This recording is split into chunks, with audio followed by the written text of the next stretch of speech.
What up, freaks? Crafty here, front row at thefreakshow.com. So, the more I think about it, the more I hear and the more I see, it's plainly clear, it's painfully obvious that religion is, and likely always has been, the most destructive force on the entire planet. Yes, there is no doubt about it that the vast majority of those who are religious are people who simply believe in God. They have faith in his existence and in many aspects of their religion, but otherwise keep it mostly to themselves. Go about their business, what have you. Don't harm anyone, right? And when you're bringing up anti-religious sentiment, it's invariably almost the first thing people come back with. What's so wrong with someone believing? What's so wrong with someone belonging to a church? And to that, I say, as I always have, nothing. But it never just stays that way, or it never stops there, does it? And not only that, it is because of their core beliefs, the door is left open for the ones who go on to be more vocal about those beliefs. The ones who do look to change public policy based on religious doctrine. The ones who claim to speak for their religion, or, worst case, God Almighty himself. So, because of you, the quiet ones, the other ones go largely unchallenged. They are put into their positions of power or authority because of their beliefs.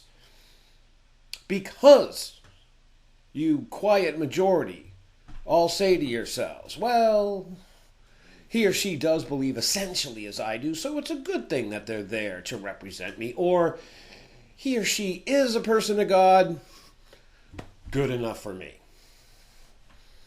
But these people are psychopaths.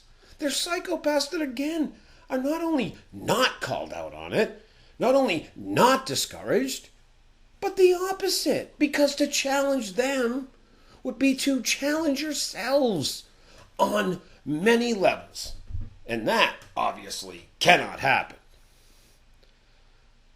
To challenge them or to speak out against them would be to challenge or speak out against someone who at the end of the day shares the same core beliefs as you do, reads from the same book as you do, has the same God as you do.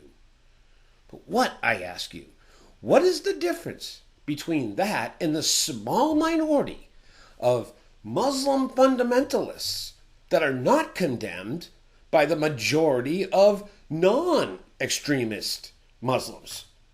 Nothing.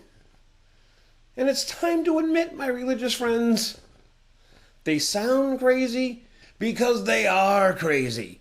And behind it all is one crazy-ass notion, and it's time you all got some friggin' help.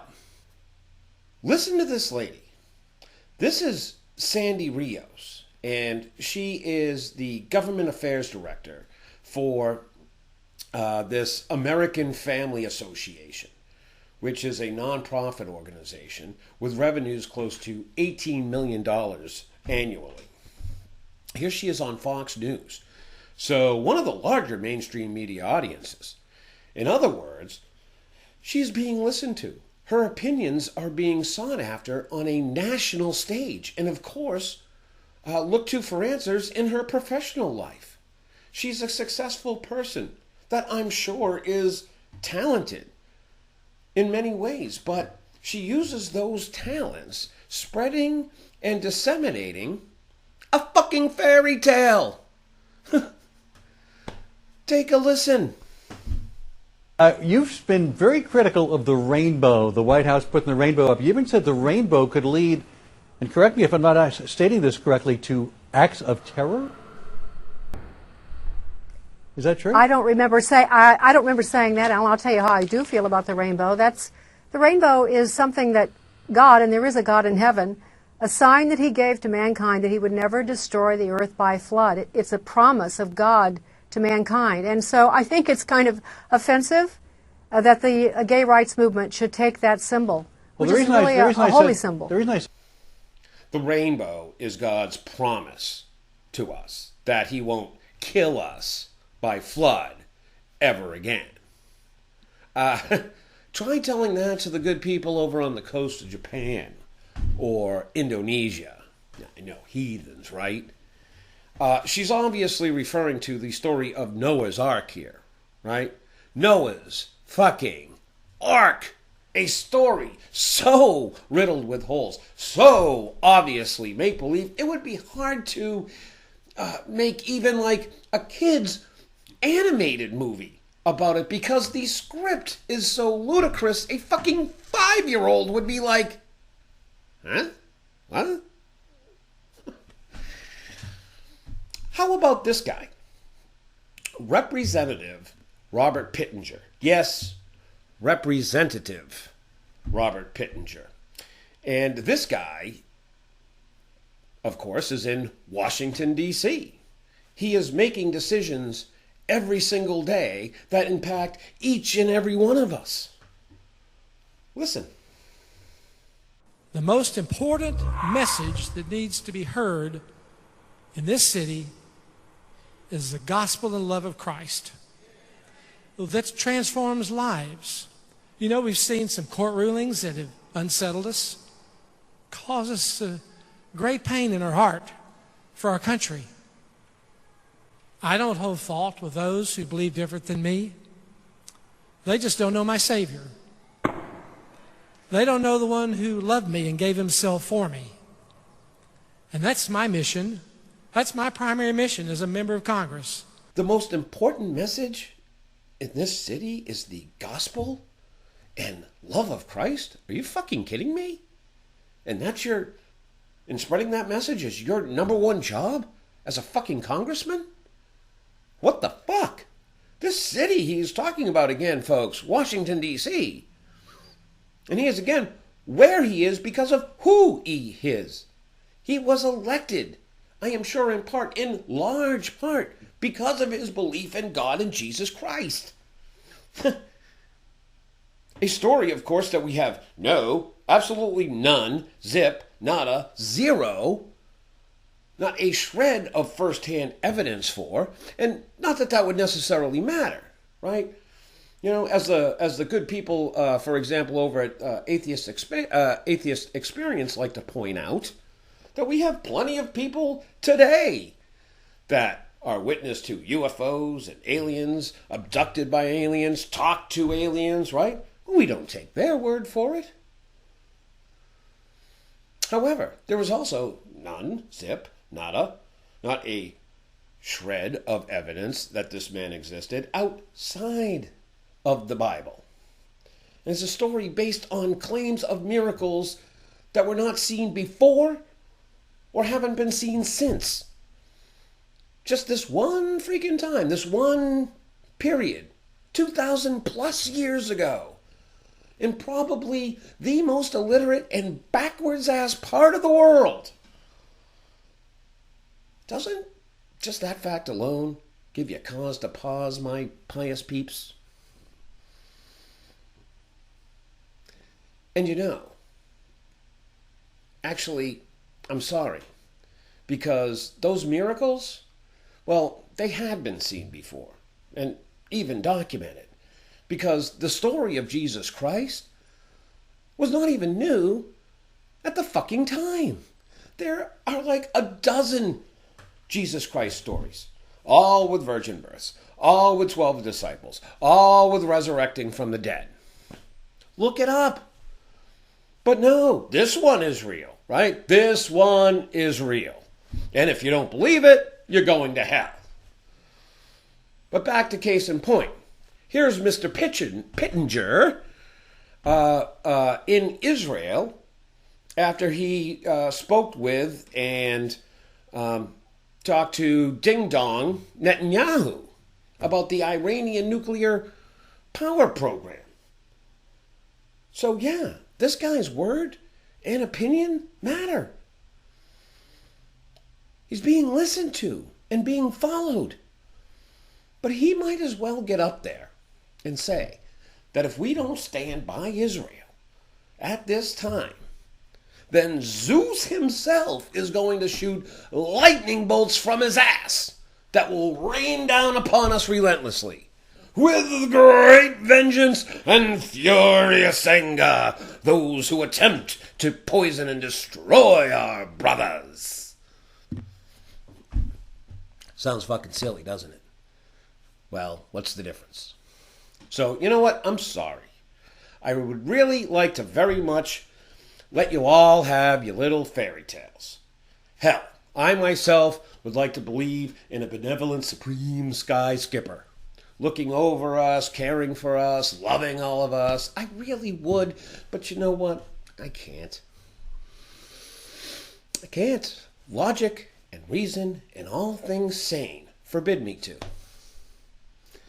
You want to smoke a joint, take some psychedelic mushrooms, and talk about the possibility of an energy that exists somewhere in the universe or even outside of the universe, and it started this whole shebang off and is skipping around space, time, and dimensions and creating all sorts of universes and various other mind-melting stuff?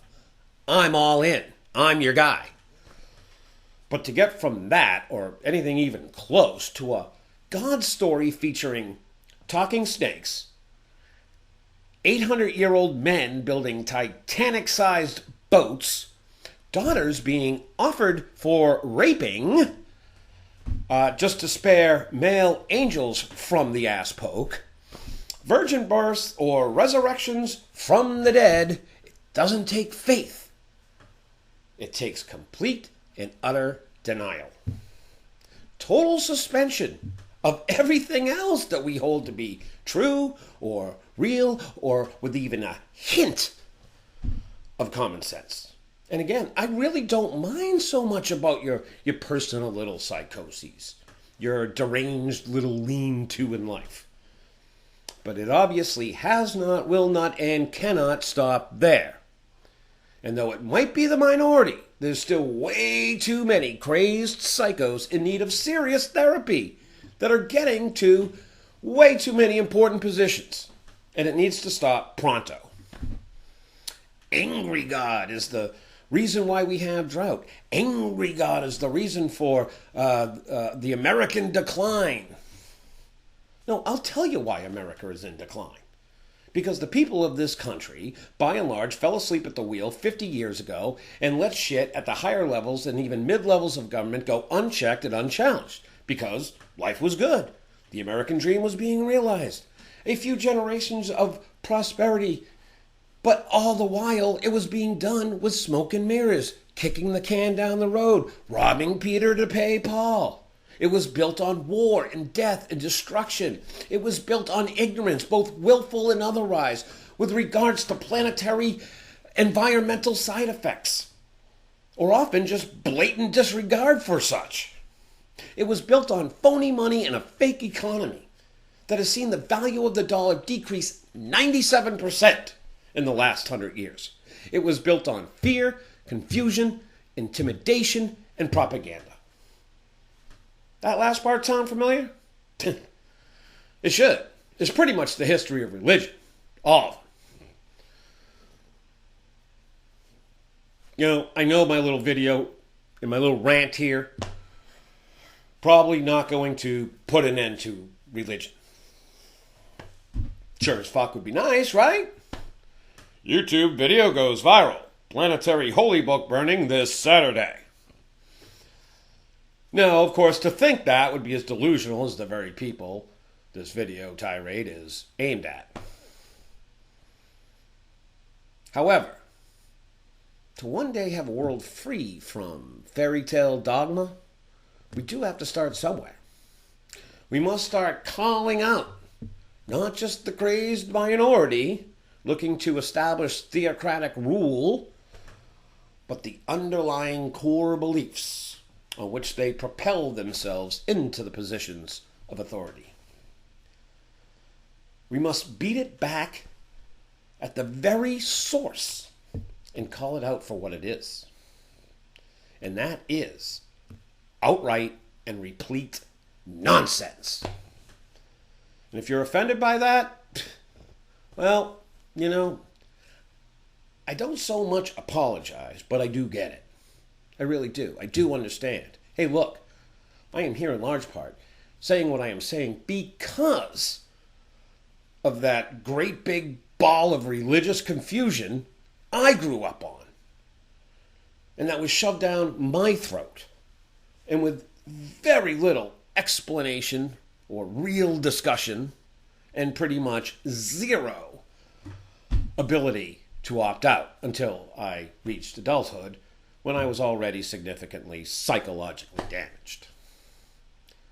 So I very much get it. And I'm here to help. Really, just reach out. But in my opinion, this is a revolution. A revolution for the evolution of the minds.